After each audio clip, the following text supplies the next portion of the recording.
Amazing, isn't it, what back-to-back wins can do for teams, for players, for fans, for everybody here at Plymouth Argyle. Having won against Stockport County and then a breathless encounter last week against Luton Town, Argyle are back to a somewhat rainy home park to attempt to make it 3 on the bounce in the league.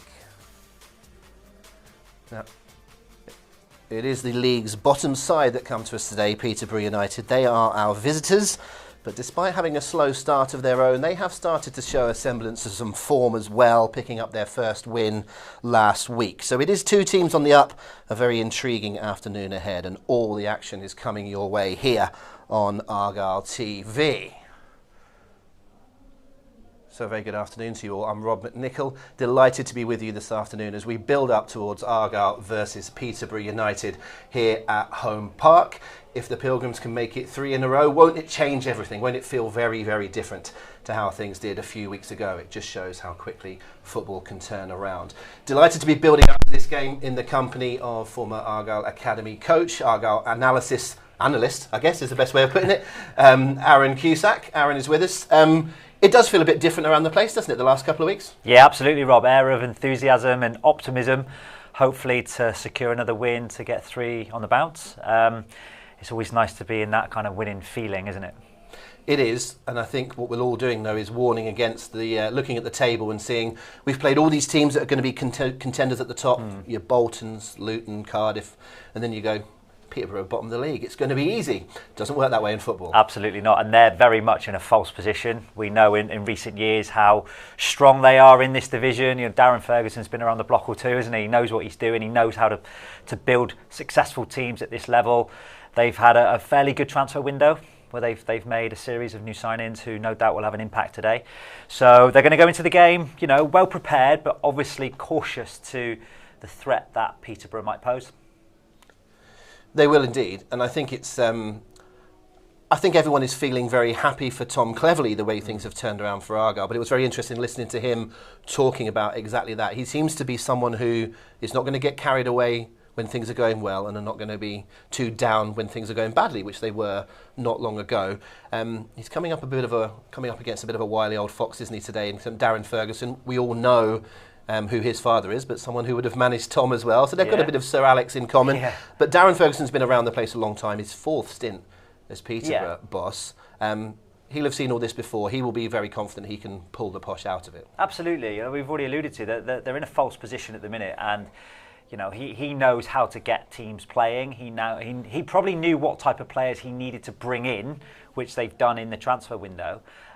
So they got their first victory last week, so they're very much on the up now, and they will come to Home Park today fancying themselves. I know they're bottom of the division, but you know, both teams aren't overly watertight at the back, so they'll fancy their ability to create chances, and you know they'll be confident trying to take 3 points away. They will indeed. We'll have a look in a very short while about what the team news is looking like for both sides. But don't forget, as we get closer and closer to kick-off, you can get your match passes right now. Go to pafc.co.uk. Have a look for Argyle TV. You know the rest. I'm sure you know how to do it. We'd love you to join us this afternoon. I think we should look at the teams, Aaron. A couple of changes for Argyle. Enforced Joe Edwards' suspension starting today, a 3-match ban. That means he's not available, and the injury last week to Caleb Watts means that neither of those two are in the squad. But coming in, both will make their starting debuts. Owen Dale and Law McCabe are the ones that come in. Owen Dale essentially played the whole game last week at Luton, really, having come on after about 3 minutes. McCabe, a substitute late on. We're having a bit of a guess in some ways about how things will line up. Fairly certain it will be that sort of shape, because that's how it's been the last few games. We've put Mumba on the right, Sorinola on the left as wing-backs, and Dale and McCabe as the 10s. There is some wriggle room there, Aaron, isn't there? It could be the wing-backs to the other side. Dale could play as a wing-back, and Mumba could continue where he's been. It's nice that we've got the flexibility, really, but that's what we're guessing at, isn't it? We think so, yeah. We think Sorinola. I know Mumba in previous years it's played on the left-hand side, but I think he'll potentially be deployed on the right-hand side. We'll wait and see. But I like the fact that you said flexibility, Rob. I like the fact that Dale and McCabe could potentially go slightly narrower, which creates like a box midfield alongside Ibrahim and Boateng. And that will encourage Mumba and Sorinola to get higher up the pitch, which might give us a little bit of joy in wide areas. We'll wait and see. So, like you said, the fact that they've got the flexibility on offer and the opportunity to move players around the pitch as well showcases the depth and variety they have. And alongside, Talai at the minute is hit the ground running, isn't he, since he's arrived. And now we've got a real force to be reckoned with on that front line. It'll encourage players to support him as often as they can. We'll come on to the Peterborough team shortly and talk about how they've evolved their team, but that's an evolving Argyle side as well. You've talked about Talai, Dale and McCabe coming in, but Matthias Ross, we've seen him start the last couple of games, playing on the right side of a back three, and we'll see some examples of him getting involved. He's quite a slight figure, tall but slight, but goodness me, he's powerful in the air. Well, last week we picked him up this morning in the breakfast show, and we also identified him in the analysis show as well. His contribution last week was outstanding. Just as an all-round defensive display, Rob. So aerially strong, positionally strong, 1v1s good, or in terms of not being easily overrun. He's got pedigree. He's been at Galatasaray, he's been at Sparta Prague, he's played in the Champions League, so he's played with and against higher calibre players, with all respect for players in this division. Settled in really well, and if he can get a run of form, I think he will slot in very nicely into that back three. I think maybe at the start of this season, and even certainly going back into last season, there's probably some arguments. Well, I think we saw during last year, didn't we, the difference that Maxim Talavierov and Nikola Katic made of their physicality. Suddenly you look along Argyle's back three, and today it's Ross, Mitchell and Wiradou. You could add Brendan Galloway into that. He came on, was brilliant in the second half against Luton last week. Suddenly we're quite big physically, got some brave players, they want to stick their head on it. Makes a difference. Massively. I mean, Galloway, fair play, and Mitchell, big shout outs to both of them, because their contributions recently have been outstanding. And that's, for me, that the fact that we've reeled off a number of names there, Rob, showcases the importance of the collective and identifying the individual within the collective. But it's the collective, if it operates effectively and efficiently, will win you football matches. And we said last week, Luton had 54 odd crosses, we had 78 clearances, but to a man, collectively, they cleared their lines brilliantly. And if they can be resolute today, be confident that they can score at the other end for sure. Yeah, and it may well be a slightly different test. It will be a different test with Peterborough coming to us. But we'll have a look at their team. I think that's probably the best time to do that now. This is how Peterborough line up. It is the same starting 11 as last week. As mentioned, they picked up their first win of the season, beating Wycombe Wanderers at home. But that is a lineup that is much changed. In fact, only 2 of those players were in the starting lineup on the first weekend of the season. And given that we're on game, 9 of the season so far, that's a huge turnover. So that is a lineup that maintains as it was. Ben Woods on their bench is a signing that he could come on and make his debut later on. But that's a fairly solid guess. Well, it's not even a guess. That's how they lined up last week. Peterborough, fairly certain they'll do it again. Subtle difference in terms of both teams playing 3 at the back, but they're more likely to play 2 through the middle. What challenges does that offer Argyle, the 3-5-2 as opposed to the 3-4-3, if you will? Well, with them having 2 up top, it will mean that they'll occupy the back 3 regularly. A little bit different. I think Kioso and Mendy will probably get high and push on. They'll need to support the front 2. But it's all changed at the top line, isn't it, with Harry Leonard and Jimmy J Morgan. Jimmy J Morgan, two goals in 2 starts on loan from Chelsea. Harry Leonard, a recent signing from Blackburn. I think they paid quite a significant fee for him. And I think you said earlier, like 7 of that 11 there came through during the August and September kind of windows. I think they made 4 signings on deadline. Oh, there we are. Yeah. So very much, almost like a brand new side for Darren Ferguson, and probably no surprise that they got their first victory last weekend. So this is a new start for him in terms of a new starting 11, which he feels is competitive enough to do well. Yeah. So we've got to we can't assume that because they're bottom of the league, this will be a walkover. It won't be. They're a good outfit, and it'll be a very difficult game. Yeah, I think we just saw a shot of Brandon Keller there, who's one of the players that has played every game alongside Archie Collins in the middle. But going back to Jimmy J Morgan, something like 2 in 16 or 17 last year for Gillingham, 2 in 2 so far for Peterborough. He's an on-loan Chelsea player, as you said. If you've got a bit of momentum, I mean, obviously he's a bit lucky with that one hitting him, but you're a young player, you come in, that's a great header. Yeah, great header. it's always a danger, isn't it, when you've Yeah. got a young teenage striker from a big club, big pedigree, if they're scoring some goals. So he'll come here believing he's going to make it 3-3. Oh, absolutely. And he's been doing a lot of work apparently in and around the box just to shoot on sight. So score fast. And you just saw from his second goal there, he's right in that kind of red zone area for the ricochet, the knockdown. And that will be his main target this afternoon. Just being in and around that 6-yard box, get the knockdowns, be the first to hit on the swivel or whatever. And the last thing you want to do on a rainy day is to give players of that calibre, on loan from Chelsea, the chance to smash it in the goals from close range. And we talked about the centre of their midfield, Collins and Keller, both having played every game. Archie Collins is a name people might be familiar with, former Exeter man. Yeah. He's been there a couple of years with Peterborough, and I'm fairly certain he scored here for Exeter let's remind everyone that we won that game 4-2. But I think he did score in that game. The fact that they've got a bit of solidity in there, a bit of experience as well, that's going to be an interesting midfield battle, because our two central midfielders, Bradley Ibrahim and Malachi Boateng, Malachi all through the season, and Bradley particularly in the last 2 games have been outstanding. So it's a real battleground today. It really will be like a 2v2 almost, to see which two come out on top. All have got goals in them, all have got industrialism in them, physicality. Let's talk about Ibrahim and Boateng in particular. For me, very similar in profiles, can score goals, can run, can tackle, and they're just starting to create that partnership now, aren't they? That partnership that where if one goes, the other one can marshal and sit, and vice versa. And for me, Ibrahim is in banging form. Boateng's been in form all season. And, Ibrahim, 2 goals in the last... 3 goals in the last two games. He's going to want to try and, get a third today. And it just feels like the weather for me, like a greasy pitch, I think it will invite him to shoot on sight, and hopefully he can return more goals. Yeah, we'll see. Lots of goals there in the right goal, as far as we're concerned. Yeah. We've done enough of chatting about what we think of the game. Let's hear from the boss. Tom Cleverley was speaking earlier in the week to Charlie Price. What are you expecting from Peterborough? Because they're bottom of the table. However, they've been quite impressive in their last couple of matches. Got that first win, which we know all about in terms of just getting something over the line. What do you expect from them? Yeah, so we always watch our next opposition in big detail. I think their performance against Wycombe was one of the most impressive I've seen this season from any team in our division.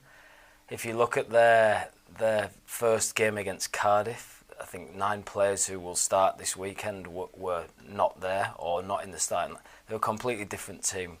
They won't be as young as people have maybe publicised about how young Peterborough have been, that he's changed the age profile in the last couple of games. So very different challenge to one maybe teams faced 4 or 5 weeks against Peterborough. I think that they look to play football. It'll be a real game of football where both teams are trying to play through the lines and be dynamic and good attacking play. It's a challenge I'm looking forward to. Yeah, Darren Ferguson also one of the most experienced managers at EFL level as well, isn't he? He'll get something out of a team. Absolutely, yeah. He's changed his team quite a lot since first day of the season. I think he's had good success with that, and for me they're in a false position right now. Whether they can improve enough to go top half and challenge for other things, I'm not sure, but they're certainly in a false position right now, having watched their performances in the last 2 games. And yeah, it'll be a big challenge, but the message is let's focus on what we're doing Saturday. If we can really get a foothold in the game and impose ourselves on the game, I think it gives us the best chance of taking it the way we want to. That's quite high praise, Aaron, for Tom Cleverley to say something like Peterborough's win against Wycombe's one of the best he's seen all season. And by the way, this is someone that would watch a lot of League One football, not just the last game of every opponent. He'll have watched a lot of things. So, I don't know how much of it's kidology and talking up your opponent in a good way, but I think he'll mean that. I think that must mean that we should be wary today. Oh, absolutely. Cleverly there just shows the respect he has for Ferguson and Peterborough as a club. They're a good League One outfit. We were speaking earlier, Rob, it was almost like they're kind of too good for League One but not quite good enough for Championship. And it's almost, you could argue, that's where kind of Argyle are a little bit, where they're kind of caught in limbo. So we know that when they get going, they will win a lot of football games, so we've got to be very cautious of the opponent today. They've got some very good players. The fact that 9 of the starting 11 from game 1 to today is completely different showcases the turnaround that they've had in recent weeks, and it's a brand new side. So for them, their season probably started last weekend, and now they're going to kick start it from there. Yeah, it's one of the classic things in football, isn't it? You think you're going well, and then you play the bottom team and go, oh, that would be so like us. Well, every single team says it, I think, and has that attitude about them. Peterborough have been a side historically, I'm not talking specifically just this season, but historically under Darren Ferguson, and I think other managers really, they seem to score a lot and concede a lot.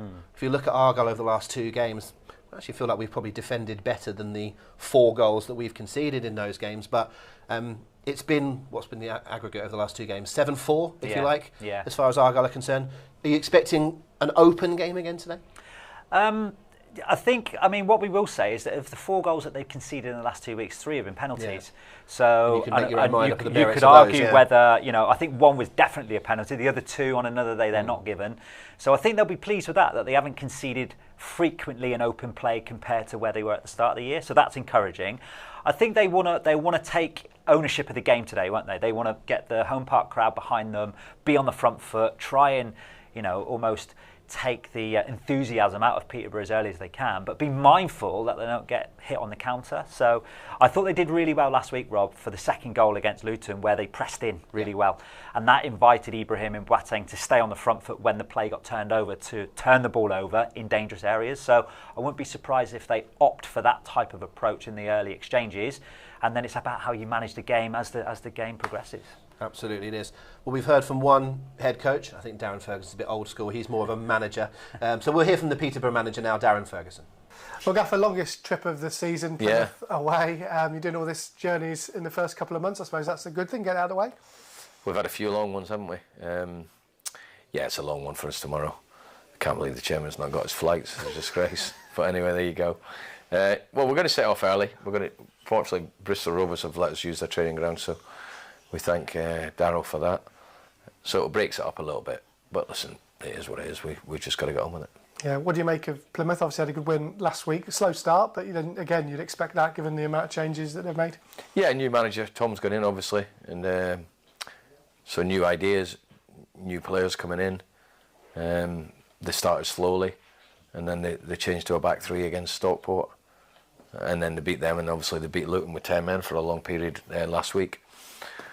So yeah, they've got some good players, and they've recruited some good players, and it looks like the back 3 seems to have got them winning ways. Whether they change or not, I don't know, but probably both teams quite similar in terms of slow starts. Ours slower than theirs. Both teams are reverting then to a back 3. Seems to have got goals in them, so probably help both teams. And how have you found this week? Has it helped those players that needed that extra week, just in terms of those minutes on the training ground? Yeah, I feel it's helped some of them. We've got to be careful still. Rather than just putting them all in a group and saying, right, this is a session, we've got to be careful with 1 or 2 individuals just in terms of the minutes and the intensity. But the Tuesday was very intense, very good session. Today, obviously, normal Thursday for us. When it's Saturday, a lot of tactical stuff. And then we'll travel down early in the morning. You don't even have to listen to that. You can just look at his body language, can't you? Very relaxed, very laid back. Seen it all before. Absolutely, and for me, that body language there just showcases the belief he has in pushing them up through the league as the season progresses. Like he didn't look on edge, did he? No. He looked really relaxed. He's like, we've got new players in, we've had a good week's training. So, like you said, we won't be neglecting the quality and the threat that they pose. So it'll be a very interesting game for sure.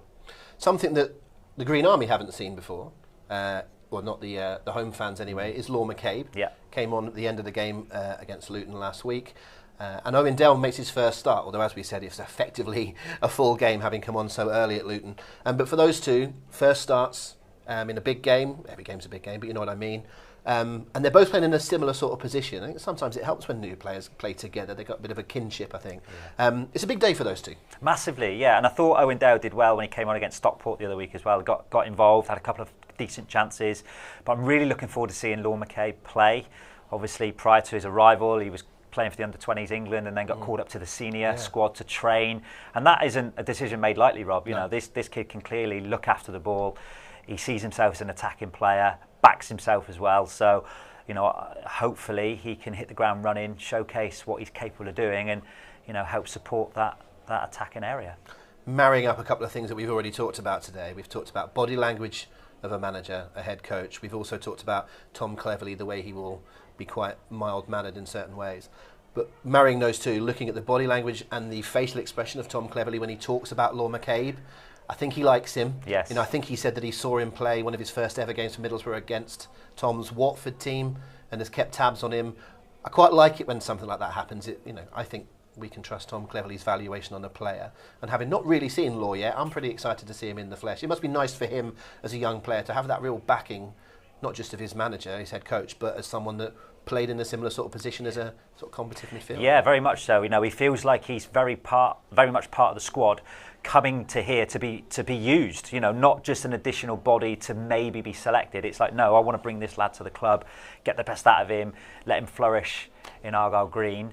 And we've said recently, Rob, whilst if he does well, we'd love to sign him permanently. But this could be a very pivotal club in his career, the one that springboards him onto new levels. So hopefully he can, we've had it with players like Finn Azaz and players of that calibre. So hopefully he can hit the ground running and showcase his qualities to the home park faithful this afternoon. Hitting the ground running, having a good start to a game is obviously key. Argyle will want to get out of the blocks. Yeah. The fact that they've scored first in recent weeks is obviously helpful, and also have had that resolve when things haven't gone so right. Stockport get one back, or Luton have a couple of equalisers. That's been good to see.